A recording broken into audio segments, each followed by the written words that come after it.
పరుగులెత్తడం ఎందుకు? పరుగులెత్తండి ముందుకు. పూర్తి వివరాలకు చదవండి రేపటి సాక్షి దినపత్రిక. నేపాల్లో ఘోర బస్సు ప్రమాదం జరిగింది. 40 మంది భారతీయులతో వెళ్తున్న బస్ నదిలో పడిపోయింది. ఘటనలో 14 మంది ప్రాణాలు కోల్పోయారు. బస్సు పోఖ్రా నుంచి ఖాట్మండు వెళ్తున్న సమయంలో ఈ ప్రమాదం జరిగినట్టు స్థానిక అధికారులు వెల్లడించారు. ఘటనా స్థలంలో సహాయక చర్యలు కొనసాగుతున్నాయి. నేపాల్లో ఘోర బస్సు ప్రమాద దృశ్యాలు ప్రస్తుతం మనం చూస్తున్నాం. 40 మంది భారతీయులతో వెళ్తోంది బస్సు, నదిలో పడిపోయింది. ఘటనలో 14 మంది ప్రాణాలు కోల్పోయారు. ఈ బస్ పోఖ్రా నుంచి ఖాట్మండు వెళ్తున్న సమయంలో ప్రమాదం జరిగినట్టు స్థానిక అధికారులు వెల్లడించారు. ఘటనా స్థలంలో సహాయక చర్యలు కొనసాగుతున్నాయి. ఉధృతంగా ప్రవహిస్తున్న నదిలో పడిపోయింది ఈ బస్సు. ఆ దృశ్యాలు ప్రస్తుతం మనం చూస్తున్నాం. సహాయక చర్యలు కొనసాగుతున్న దృశ్యాలు కూడా కనిపిస్తున్నాయి. నేపాల్లో ఘోర బస్సు ప్రమాదం జరిగింది. 40 మంది భారతీయులతో వెళ్తున్న బస్సు నదిలో పడిపోయింది. ఉధృతంగా ప్రవహిస్తున్న ఆ నది దృశ్యాలు మనకి కనబడుతున్నాయి. పడిపోయిన బస్సు ప్రస్తుతం వెలికి తీసే ప్రయత్నం కూడా చేస్తున్నారు. అక్కడ సహాయక చర్యలు కొనసాగుతున్నట్టుగా తెలుస్తోంది. అయితే మృతుల సంఖ్య పెరిగే అవకాశం కూడా ఉందేమో అనే అనుమానాలు వ్యక్తమవుతున్నాయి. ఘటనలో ఇప్పటి వరకు 14 మంది ప్రాణాలు కోల్పోయినట్టుగా గుర్తించారు. యూపీకి చెందిన పర్యాటక బస్ ఇది. వాళ్ళు నేపాల్ పర్యటన కోసం అక్కడికి వెళ్లారు. 40 మంది అక్కడికి వెళ్లారు. నదిలో ఈ బస్సు పడిపోయిన దృశ్యాలు ప్రస్తుతం మనకు కనిపిస్తున్నాయి. 14 మంది ప్రాణాలు కోల్పోయారు. పోఖ్రా నుంచి ఖాట్మండు వెళ్తోంది ఈ బస్సు. ప్రమాదం జరిగినట్టుగా స్థానిక అధికారులు వెల్లడించారు. ఘటనా స్థలంలో సహాయక చర్యలు కొనసాగుతున్నాయి. 14 మందిని ప్రస్తుతం చనిపోయినట్టుగా ఇప్పటి వరకు గుర్తించారు. సహాయక చర్యలు ఇంకా కొనసాగుతున్నాయి. చూస్తున్నాం, గత కొంతకాలంగా భీకరమైన వర్షాలు వరదలతోటి కొంత ఈ ప్రాంతమంతా కూడా అల్లాడుతున్న పరిస్థితి. పైగా ఉధృతంగా ప్రవహిస్తున్న నదిలో బస్సు పడిపోవడంతో కొంత ప్రమాద తీవ్రత కూడా ఎక్కువగానే ఉన్నట్టుగా తెలుస్తోంది. 14 మంది చనిపోయినట్టుగా గుర్తించారు. 40 మందితో వెళ్తోంది బస్సు. సహాయక చర్యలు కొనసాగుతున్నాయి. భారతీయులే వీరంతా అని కూడా గుర్తించినట్టుగా తెలుస్తోంది. యూపీకి చెందిన పర్యాటక బస్సు నేపాల్ పర్యటన కోసం వెళ్తున్న సమయంలో పోఖ్రా నుంచి ఖాట్మండు వెళ్తున్న సమయంలో ఈ ఘటన జరిగినట్టుగా గుర్తించారు. సహాయక చర్యలు కొనసాగుతున్నాయి. నేపాల్లో ఘోర బస్సు ప్రమాద దృశ్యాలు చూస్తున్నాం మనం. ఈ ప్రమాద దృశ్యాలు ప్రస్తుతం సహాయక చర్యలు మనకి కనబడుతున్నాయి. రైట్ సైడ్ విండోలో ఆ బస్సులో చిక్కుకుపోయిన వారందరినీ కూడా సహాయక సిబ్బంది బయటికి తీస్తున్న దృశ్యాలు కూడా ప్రస్తుతం మనం చూస్తున్నాం. యూపీకి చెందిన పర్యాటక బస్సు ఇది లోయలో పడిపోయింది. 40 మంది ప్రయాణికులు ఆ బస్సులో ఉన్నట్టుగా గుర్తించారు. 14 మందిని చనిపోయినట్టుగా గుర్తించారు. సహాయక చర్యలు కొనసాగుతున్నాయి. కొంతమంది పర్యాటకులని బయటకు తీసే ప్రయత్నాలు సహాయక సిబ్బంది చూస్తున్న దృశ్యాలు కూడా కనిపిస్తున్నాయి. నది చాలా ఉధృతంగా ప్రవహిస్తున్న దృశ్యం కూడా ప్రస్తుతం మనం చూస్తున్నాం. చాలా ప్రమాదకరమైన రహదారిగా కూడా చెప్తున్నారు.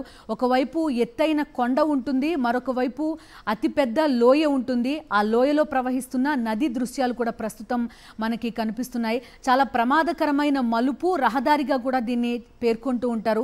మనం చూస్తాం, అటు హిమాచల్ ప్రదేశ్, జమ్మూ కాశ్మీర్ లాంటి పర్యాటక ప్రదేశాల్లో కూడా ఇంచుమించు ఇలాంటి టోపోగ్రఫీనే మనకి కనపడుతుంది. ఒకవైపు అతి పెద్దైన కొండ ఉంటుంది, అక్కడే రహదారి మార్గం కూడా ఉంటుంది. మరొక వైపు లోయ కనిపిస్తూ ఉంటుంది, లోయలో నది ప్రవహిస్తూ ఉంటుంది. ఏమాత్రం చిన్న తప్పిదం జరిగినా, డ్రైవర్ అప్రమత్తంగా లేకపోయినా, వేగంగా ఉన్నా కూడా ఘోర ప్రమాదం తప్పని దృశ్యాలు కూడా మనకి కనిపిస్తూ ఉంటాయి. ప్రస్తుతం మనం ఇక్కడ కూడా అలాంటి ఘటన జరిగింది. పోఖ్రా నుంచి ఖాట్మండు వెళ్తోంది ఈ బస్సు. చాలా ప్రమాదకరమైన మార్గంగా కూడా దీన్ని చెప్తారు. చాలా అప్రమత్తతతోటి డ్రైవర్లు ఈ బస్సుల్ని, కార్లని కూడా డ్రైవ్ చేస్తూ ఉంటారు. అటువంటి చోట ఈ ప్రమాదం జరిగింది. దాంతో కొంత ఎత్తైన ప్రాంతం నుంచి బస్సు దొర్లుకుంటూ లోయలో పడిపోవడంతో కూడా ప్రమాద తీవ్రత కూడా భారీగా పెరిగినట్టుగా మనకి కనిపిస్తోంది. బస్ నుంచి ప్రయాణికుల్ని వెలికి తీసే ప్రయత్నాలు సహాయక సిబ్బంది ప్రస్తుతం చేస్తున్న దృశ్యాలు కూడా చూస్తున్నాం. అదేవిధంగా కొంత ఉధృతి కూడా ఎక్కువగా ఉంది, నది ఉధృతి కూడా. ఆ సమయంలో పడిపోవడంతో ప్రాణాలు కూడా దక్కించుకోలేకపోయారు చాలామంది ప్రయాణికులు. ఎందుకంటే ఆ కొట్టుకుపోయే ప్రమాదం ఈ ప్రవాహ తీవ్రతని బట్టి ఎంత తీవ్రంగా ఉంటుందో కూడా మనం అర్థం చేసుకోవచ్చు. అందమైన ప్రదేశం మనకి చుట్టూ ఆ దృశ్యాలు చూస్తేనే అర్థమవుతూ ఉంటుంది. పచ్చని లోయలు, కొండలు, అందమైన ప్రదేశంలో పర్యటన పర్యటించవచ్చు అనే ఉద్దేశంతో యూపీకి చెందిన ఒక ప్రయాణికుల బృందం బస్సులో కాఠ్మండు వెళ్తున్న దృశ్యాలు మనకు కనిపిస్తున్నాయి.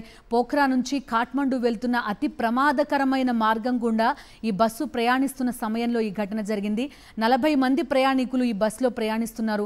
14 మంది మృతి చెందినట్టుగా గుర్తిస్తున్నారు. ప్రస్తుతం అక్కడ రెస్క్యూ ఆపరేషన్ కొనసాగుతోంది. కొంత వర్షం కూడా ఉన్నట్టుగా మనకి ఈ దృశ్యాలను బట్టి కూడా అర్థమవుతోంది. గత కొంతకాలంగా ఈ హిమాలయ ప్రాంతం ఇదంతా కూడా భారీ వర్షాలు కురుస్తున్నాయి. దాంతో ఈ నదులు, లోయలు ఇవన్నీ కూడా ఉప్పొంగి ప్రవహిస్తున్న పరిస్థితి. మరి ప్రమాదానికి కారణం ఏంటి? బస్సు ఏమన్నా స్కిడ్ అయిందా, లేకపోతే మలుపులో వేగంగా వస్తున్న సమయంలో ప్రమాదం జరిగిందా, లేదంటే కారణం ఏంటి? బ్రేక్ ఫెయిల్యూరా? ఇలాంటివన్నీ కూడా ఇంకా తెలియాల్సి ఉంది. ప్రస్తుతం రెస్క్యూ ఆపరేషన్ అయితే కొనసాగుతోంది. మొత్తం భారతీయులే ప్రమాదంలో చనిపోయినట్టుగా కూడా తెలుస్తోంది. 40 మంది ప్రయాణికులు యూపీకి చెందిన వారు కాఠ్మండు పర్యటనకి వెళ్తున్న సమయంలో ఈ ప్రమాదం చోటు చేసుకుంది. ఈ ప్రమాదానికి సంబంధించి పూర్తి డీటెయిల్స్ అడుగుదాం. మా కరెస్పాండెంట్ వెంకటేష్ ఫోన్ లైన్లో ఉన్నారు. వెంకటేష్, చెప్పండి. మొత్తం 14 మంది చనిపోయినట్టుగా తెలుస్తోంది. 40 మంది ప్రయాణికులు ఉన్నట్టుగా సమాచారం. అందరూ భారతీయులే అని కూడా చెప్తున్నారు. మీ దగ్గర ఎలాంటి ఇన్ఫర్మేషన్ ఉంది వెంకటేష్? మన ప్రభుత్వం అంటే కేంద్ర ప్రభుత్వం ఎలాంటి కాంటాక్ట్ ఏమన్నా మెయింటైన్ చేస్తోందా? ఏం జరుగుతోందా అనేది తెలుస్తోందా? నేపాల్లో ఘోర బస్సు ప్రమాదం జరిగింది. నేపాల్ లో వెళ్తున్నటువంటి యూపీకి సంబంధించినటువంటి యూపీ నెంబర్ ప్లేట్ తో ఉన్నటువంటి బస్సు నేపాల్ లో ప్రమాదానికి గురై నదిలో పడిపోయింది. నదిలో పడిపోయినటువంటి సమయంలో బస్సులో దాదాపు 40 మంది ప్రయాణికులు ఉన్నారు. ఆ ప్రయాణికులు దాదాపు 14 మంది చనిపోయినట్టు ప్రస్తుతానికి సమాచారం వస్తుంది. ఇంకా చాలా మంది ప్రయాణికుల పరిస్థితి చాలా విషమంగా ఉంది. సో ఈ ప్రమాదంలో మృతుల సంఖ్య పెరిగేటువంటి ప్రమాదం కూడా కనబడుతుంది. సో బస్సు నేపాల్ వైపు, కాఠ్మండు వైపు వెళ్తున్నటువంటి సందర్భంలో ఈ ప్రమాదం చోటు చేసుకున్నట్టు ప్రాథమిక సమాచారం మనకు వస్తుంది. సో నేపాల్ అంటేనే మనకు తెలుసు పూర్తిగా పర్వత ప్రాంతం ఉన్నటువంటి దేశం. సో ఆ దేశానికి వెళ్ళేటువంటి సమయంలో పర్వత ప్రాంతంలో ఉన్నటువంటి రోడ్డు నుంచి వెళ్తున్నటువంటి సమయంలో ప్రమాదవశాత్తు ఆ బస్సు జారి కిందికి నదిలో పడిపోయింది. సో మర్సాగండి అనేటువంటి ఒక నదిలో పడిపోయినటువంటి నేపథ్యం. ఆ బస్సు నెంబర్ ప్లేట్ కూడా యూపీతో ఉన్నటువంటి ఉత్తరప్రదేశ్ సంబంధించినటువంటి బస్సుగా సమాచారం వస్తుంది. సో ప్రస్తుతానికైతే మనకు ప్రాథమిక సమాచారం ప్రకారం అయితే 14 మంది చనిపోయారు.